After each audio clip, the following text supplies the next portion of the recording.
এই রান্নার কাজ করতে করতে কোনদিন আমার না জীবনটা বেঁচে যায়। ভালো লাগে না রান্না বান্না। কে এলো রে বাবা? আসছি আসছি। কে? কাকে চাই? हाँ दीदी, आपके उधर टिलर देख के मैं आई थी। आपके किराए पे घर होगा? এ বাবা, উনি তো হিন্দি কথা বলছে, আমি তো হিন্দিই বলতে পারি না।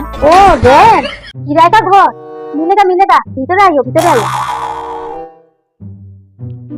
बसिए बसिए यहाँ बसिए।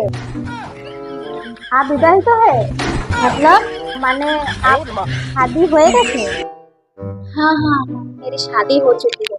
ও জামাই क्या करता है আর ল্যাংটা প্যান্টা কয়টা আছে? আমার মানে বর क्या करता है काम क्या करता है? वो हस्बैंड प्राइवेट में जॉब कर रहे हैं। और ল্যাংটা প্যান্টা क्या है? বন্ধুরা, পুরো ভিডিও লিংক কমেন্ট সেকশনে দেওয়া আছে। ভালো লাগলে অবশ্যই একটা লাইক করে চ্যানেলটি সাবস্ক্রাইব করে দিও। Bye bye.